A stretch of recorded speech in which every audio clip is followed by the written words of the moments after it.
Is it time to buy stock into Joe Burrow and the Bengals? They're just 2 games out in the North. We'll break it down and much, much more right now on Enter the Jungle.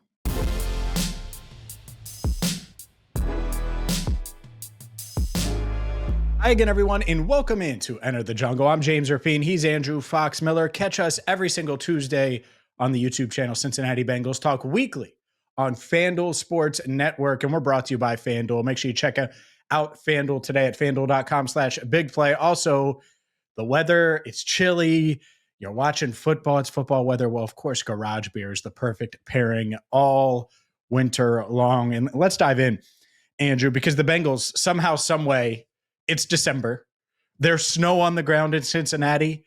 And playoffs. You want to talk about playoffs? Playoffs? We're talking about playoffs. The Bengals are only 2 games back, despite being 4-8. They're in the hunt. Joe Burrow's back. And suddenly, whether we like it or not, and I think a lot of our viewers and listeners probably like it, we are talking about playoffs. This is, I don't know. I don't even know where to begin with it. First of all, why do we do this? Just feels so much like last year. Like here we are, we're in it. It's a meaningful football. Yeah. We always try to be thankful for that. Speaking of thankful, this all happened, as we all know, on Thanksgiving. I don't know about anyone else, but for me, it felt like a big fever dream. You're like in a food coma. You know, you had a few drinks, some garage beers, some wine, perhaps a nice little bourbon after dinner. And then this is happening. Playoffs. I never said this out loud, but I was thinking it, and I'm glad I just remembered it now. The thought that went into my head was when I was watching that game, it was like there were 2 timelines. One where Burrow doesn't get hurt and plays the entirety of the 2025 season, and then what we have right now that we've all experienced. And this felt like a game that would have just happened in that other timeline regardless. It felt like a different team, a different trajectory, as if, you know, the past games leading up to it weren't real. It was, I don't know, for me, it was a surreal experience. I get it. I do. Because one, and we'll get to it a little bit later, but clearly Joe Burrow matters. 2, they go on the road, they beat the Ravens, and then they get the help they need Sunday. And that was sort of expected last week on this show, which I'm not going to pretend I'm some expert, but what did I say when the Bengals were plus 4,000? These are probably the best odds if the Bengals go on a run that you're going to get for quite some time. Guess what? They beat the Ravens, and then the Bills beat the Steelers. And so they get the help they need. And you're right. The what if component is such a big one for me. And there are a lot of what ifs, and we can dive into those. But the one, I was thinking about this, the only time in my career that I've ever said, bring this guy back from injury, and any guy, any player, and I've covered a lot of them. I've covered the Cavaliers, the Guardians, multiple different teams in different cities, not just Reds, Bengals, Bearcats. I've never been in the position where I was like, that guy should play today. And I was that way about Joe Burrow in that New England game because of the fever dream element of it. If you're going to give him a chance, give him a real chance. And so as in it as they are, and we're going to take a look at it coming up, as in it as they are right now, and I do think they're in it, can you imagine what if Joe Burrow and the Bengals had won 2 straight and he had beat the Patriots and then beat the Ravens in a 5-day stretch? They go from 3-7 to 5-7. Like, it would feel even crazier right now, and he didn't get that opportunity. So that's the big what if for me. There's plenty of others this season for sure, but that one I'm like, man, he was ready to go. Play him. They didn't, and yet still they're in it. But yeah, when I think about where the Bengals are and how they're still in it, I also think, well, what if they had done this or that, or this had happened? And a big one for me is playing Joe Burrow against the Patriots. It's Burrow. It's the defense. And yes, there is some component of that game where the Ravens were just turnover machines. That's part of it. But you had a lot of forced turnovers, and credit to the defense for capitalizing on it, and credit to the offense and Joe Burrow, of course, for capitalizing on it. But it was sort of, when I talk about different timelines and all of a sudden I'd stepped in a different one, it was seeing Burrow on the screen doing what he does, especially in that second half, doing what he does best. And a defense that kind of was where I was expecting them to be if not the beginning of the season, certainly in the month of September, at the latest October. So a little bit of a catch-up experience to see that happening in real time on Thanksgiving night. But man, the what if for me, you're right, it's Burrow, of course, but it's the defense. It's just a stop. The Jets game. We keep saying it. Yeah. The Bears game. Man, can you imagine? I'm not asking for much in hindsight. I'm not asking for much. It could have been that same defense. Just a little bit more. A few more tackles. Yeah. The other one, and I really wish, talk about a game you'd love to have Burrow. Obviously, you'd love to have Burrow all season long. By the way, he's won 8 straight starts dating back to last year, tied with 2015 Andy Dalton when they started 8-0 for the franchise record, consecutive wins in starts. So he'll try to break the record on Sunday in Buffalo, and we'll get to that game. But that Pittsburgh game, like the Steelers have lost 3 of 4. Their lone win is against the Bengals. The Steelers stink. Like they stink. Like, let's be honest here. They have a good defensive front. They do. TJ Watt hasn't played as well, but they have a good defensive front. They have a lot of dudes. It's not just Cam Hayward and TJ Watt. A lot of guys. Outside of that, like Jalen Ramsey stinks. Washed. Aaron Rodgers playing awful. Outside of DK Metcalf, Aaron Rodgers just can't throw to guys my height, I guess. I don't know. I think Calvin Austin's an okay receiver, but it's not working. Like that offense stinks. They stink. And who knows? Maybe they turn it around, but I don't think so. And if they do win the division, they're going to lose in the first round because that's what happens. And so I look at that game and I'm like, man, the Steelers just aren't good. And if you had Joe Burrow for that game, I know it wouldn't have went the way that it did go. That's fair. All that said, I guess we'll focus on what we aim at in this segment, James, which is, are you buying stock in this playoff run, or do you need to see more from this team at this stage? I can't buy stock yet. I need to see them go on the road, and that is the big question. Like, they have a chance. I acknowledge that, and I do think it's a realistic chance. Yeah.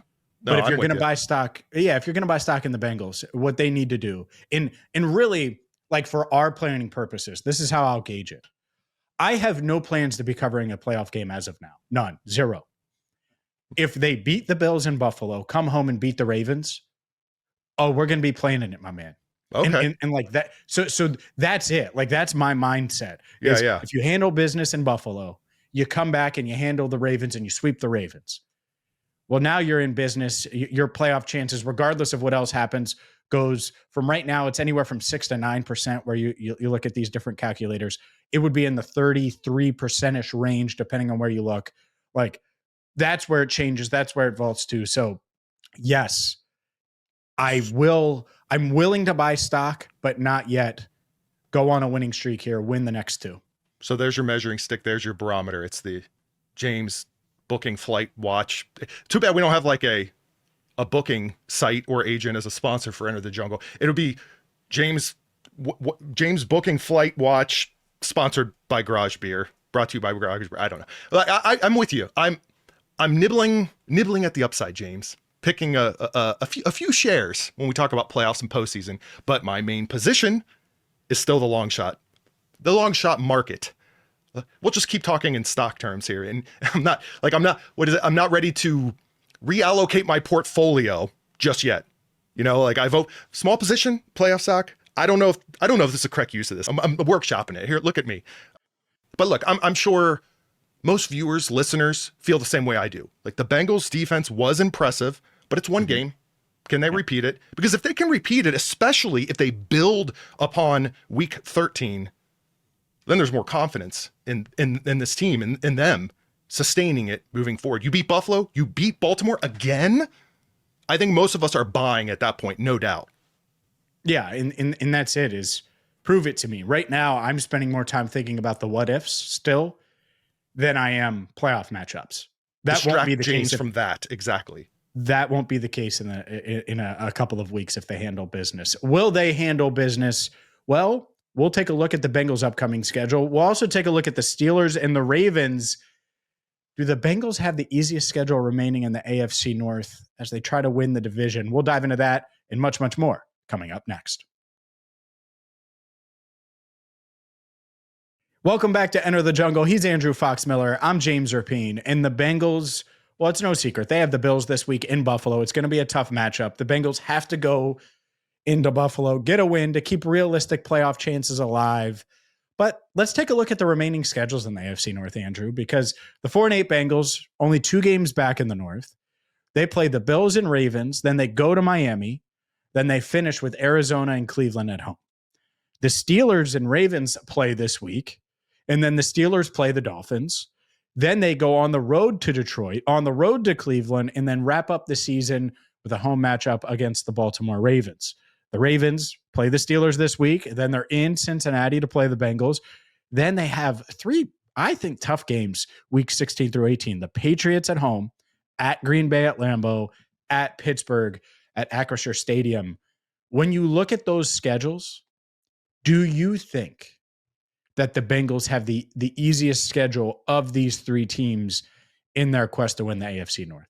I think certainly if the Ravens are the team that we saw face the Bengals in week 13, and the Bills are the team that we've been seeing, not that they're terrible, but there's weaknesses to exploit. There's deficiencies. Can you stop the run game? I think that they do have the easier schedule considering what needs to happen, especially for the Bengals to be in a position to win the division, the FC North. Let me phrase it this way. Of course, your thoughts, but we're talking about in the last segment, we talked about which one we were, if we're buying stock in the postseason and then making the playoffs. Which of these 2 outcomes do you buy stock in? You can only pick one. One, yep. Bengals win all of their remaining 5 games, or 2, Baltimore loses, 1 game, and Pittsburgh loses 2 games, which is what I believe Cincinnati needs in order to win the division. Which of those 2 things is the most likely if only one were to happen? The Ravens and Steelers losing. They're going to lose. That's it. That's why it's different than last year. I know it feels a lot like last year. It does. The Bengals needed like 82 things to go their way last year. Yep. And it was like this team and that tiebreaker and that tiebreaker. All they need this time is the crappy Steelers to lose 2 games. They play the Ravens twice and the Lions. And who knows? Like, are we sure they're going to go into Cleveland and win with Myles Garrett chasing the sack record? Like, we don't know that. The Dolphins are playing a little bit better, but I don't think they have a chance to beat the Steelers in Pittsburgh. Cold weather too. It's probably not going to travel well, but I think the Steelers lose 2 of those games. Maybe they lose the 2 to the Ravens, right? And so if that's the case, then if you're the Bengals, you need to beat Baltimore anyway. And then are they going to beat New England and Green Bay? They probably win one of those. Maybe they do win both. Maybe that's it. Maybe the Ravens just win out. But the Ravens team I've seen to this point is not that. And they are flawed. And something is wrong. And that's why, like, I look at this and I think 9-8 certainly does win the division. And there's an outside chance that 8-9 wins the division. And maybe that isn't the Bengals. Maybe it isn't. But these teams are really flawed. I think the Steelers are the worst of the 3, which is how I felt coming into the year. Sure. I think the Joe Burrow-led Bengals have the highest ceiling. If you look at these 3 teams from a playoff standpoint, I think the Ravens, and there's a reason why, we'll take a look at the odds coming up. There's a reason why they're still the favorite in the AFC North. I think they're the safest bet to win the division. So if I was banking on a team making a deep playoff run, it would be the Bengals out of this division. I think the Steelers are clearly 3rd, and I think the Ravens are the safest bet to win it. What about you? Answer your own question. What do you think is more likely? The Bengals win out, or the Ravens and Steelers lose 2 of their remaining 5 games? I think I'm in agreement with you. I'm going to keep saying it. I just need a Bills win for confidence, and then I'm all in. Like, it's going to make things easier. That Ravens game, if they win on Sunday, that Ravens game is going to be crazy. Beating the Ravens is critical regardless. Even if they lose to the Bills, it's still critical, essential. No doubt. They're all but eliminated, obviously, if they don't beat Baltimore. But yeah, this Bills game is it's it to me. Like, you win this confidently, I'm all in on Bengals winning out. I really am. Yeah, I get it. I do. And I still wonder, why didn't you bring Joe back against New England? I got words to say about that. That's a later segment. Oh, wait till you hear what I have to say about that, James. About Joe being back against New England? Oh yeah, you'll see. Oh, okay. All right. Well, let's get to that coming up. But up next, it is time for the odds. They've shifted in a big way since the Bengals won on Thanksgiving. We'll do that coming up next. Welcome back to Enter the Jungle. He's Andrew Fox-Miller. I'm James Rapien, and it is time to dive into the odds, and they've shifted. Boy, oh boy, have they shifted. Andrew Fox-Miller, the division odds for the Bengals went from plus 1,100 to plus 3,300 after they lost to the Steelers a few weeks ago. They were at plus 4,000 after their loss to the Patriots. Everyone knew Joe Burrow was coming back for the Ravens. They were at plus 4,000. Well, guess what? Joe Burrow comes back. They beat the Ravens. The Bills beat the Steelers. The Bengals are 2 games back, and now suddenly they are at plus 850 according to FanDuel. We're going to get into this week's odds as far as the game goes against the Bills coming up in just a second. But today's show is brought to you by FanDuel, and the NFL moves fast. One big play, everything changes. We know that, and that's why FanDuel is a game changer. With FanDuel, you can bet in real time while a game unfolds. Score just flipped? Well, jump on the new spread or live money line division odds. Well, obviously, they can flip, and that's where FanDuel comes in. If you go to FanDuel.com/bigplay to download the app, bet NFL Live all season long. FanDuel puts you right in the middle of every moment. Just a reminder, you must be 21 plus and present in select states. For Kansas in affiliation with Kansas Star Casino, or 18 plus and present in D.C., Kentucky, or Wyoming. Gambling problem? Call 1-800-GAMBLER or visit rghelp.com. Call 1-888-789-7777 or visit ccpg.org/chat in Connecticut, or visit mdgamblinghelp.org in Maryland. Hope is here. Visit gamblinghelpline.ma.org or call 800-327-5050 for 24/7 support in Massachusetts, or call 1-877-8-HOPE-NY or text HOPE-NY in New York. Paid endorsement.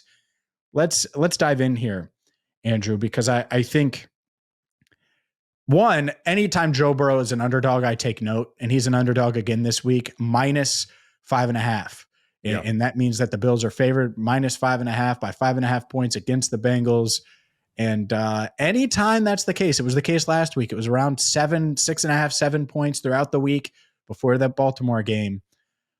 I take note here. Is this too many? Is this not enough? What do you think about the Bills being 5.5 point favorites over the Bengals? Yeah, the 5.5 points is the interesting component to all of this. I mean, you kind of covered the division piece, but the spread here for this game, it's obvious that these odds makers aren't looking to really stick their neck out on this one just yet. I think it's kind of my take on this. I have to think this sort of shifts a bit depending on whatever actions taking place on the line or injury updates, what have you. But ultimately, if Cincinnati's defense can find a solution for containing James Cook, Buffalo's ground game, I think this is a win for the Bengals. So regardless, yeah, I think I'm doing Bengals by a score, at least if that happens. Yeah, I get it. I think that's such a huge factor here. I think James Cook is someone I'm going to talk about throughout the week here on Cincinnati Bengals Talk. I'm going to obviously discuss Josh Allen, who's arguably the best quarterback in football. I also think the T. Higgins injury plays a huge role. Trey Hendrickson will cover that on Cincinnati Bengals Talk as well. He's doubtful for this game. But look, Myles Murphy stepped up. Joseph Osai stepped up. And if those guys continue to play at that level with the way this Bengals secondary has responded in recent weeks, they're going to have a shot to go into Buffalo and win with Joe Burrow at quarterback. Will it happen? I'm not sure, but they're certainly going to have a shot, and it's something we're going to have you covered all week long here on Cincinnati Bengals Talk. And up next, Andrew, something I never, ever, ever, never, ever want to hear or do again on this show or on anything, any platform I have. We'll dive into that coming up next. Joe Burrow is back, and so are the Bengals. Welcome back into Enter the Jungle. He's Andrew Fox-Miller. I'm James Rapien. All right, Andrew, the thing I never, ever, never, ever, ever, never, ever, and I get it, I'm saying never, ever 52 times want to hear. I should say it 9 times. Never, ever pretend that Joe Burrow doesn't matter to the Bengals. I don't want to hear, well, the offense isn't the problem, or the defense is this, or the head coach is that, or the front office is that, or the owner is that. Joe Burrow matters in a snowstorm, in a blizzard, in a tornado. It doesn't matter what the case is. Joe Burrow is going to matter, and he showed it on Thanksgiving, and I really don't care what happens in Buffalo. Guess what? He's going to matter because he's Joe Burrow, and hopefully the case is closed on, and I know it's not, on the idiots, quite frankly, that pretended that Joe Burrow didn't matter. Okay. All right. 1, fine. Push back. Go ahead. 1, go ahead, fine. back. 2, I just have to say. Go ahead. I was reviewing the rundown you sent me for today, James. Mm-hmm. We were very well prepared this week as far as getting that rundown in front of ourselves before this. Okay. I saw this segment And I immediately thought to myself, this is a James segment if I've ever seen one. Like, oh, Flex, I was right. I told you. That. Joe Burrow wears a cape. He's Superman. I'm James. You can't cover me. You can't guard me. Lifting, gains. James Rapien segment. Not only that, but like this being our final segment of the show this week, I can't help but compare it to a segment we did 2 weeks ago, which was about the 2026 NFL draft and where the Bengals were projected to pick. I made it clear I didn't like that. So I guess I'll settle for a Burrow glazing segment that you propped in here. I believe they're scheduled to pick 10th right now. That's what I saw too. Yeah. Okay. So 10th. So still a top 10 pick and also in the hunt. That's the best place to be, baby. That's the best place to be. But this segment is the best place to be. Are you kidding me? Guess what? I never want to hear again. That Joe Burrow doesn't matter to the Cincinnati Bengals. Like, it's like people forgot what it was like before he got here. Get out of here, man. Get out of here. It's just unbelievable. It is. I'm taking crazy pills. Whole Joe Burrow matters. Like I said, Joe Burrow matters, and people are like, no, he doesn't. What? I mean, that's so dumb. Like that's the craziest thing. Now they may lose by 50 to the Bills. I don't care. Joe Burrow still matters. Doesn't matter. I'm not going to defend him. I'm not going to defend them. But I will say, I'm just going to state facts. Flacco, there was a period of time where he was playing well and the defense didn't look like they could stop anybody. What are you going to do? And I think that's where that's coming from. It doesn't matter. It's still I Joe know. Burrow. I'm telling you where it's coming from. Like, yeah, Michael Jordan doesn't matter because the Bulls aren't playing defense and Dennis Rodman is in Vegas. Like, you know how stupid that sounds? That's how stupid it sounds. Hopefully I got my point across. He's Andrew Foxmiller. I'm James Rapien. We appreciate you each and every week listening, watching us right here on Enter the Jungle. Until next time, Joe Burrow matters. Thank you so much for watching and listening to Enter the Jungle. Did you see the Jamar Chase mic'd up? Not yet. This is how I would razz Joe. You know it too. Yeah. He's bringing up stuff for Burrow. I said, man, go get me a coat. We know you only like Burrow. It's all right. We understand his royalty, bro. It's Bring Burrow a coat every time, but not everybody else. I said, I know Burrow royalty. Yeah, you give it to Dre. Let Dre be the special person today. Even though we know Burrow is your royalty. Man, he's on him. Us, bro. He's priority.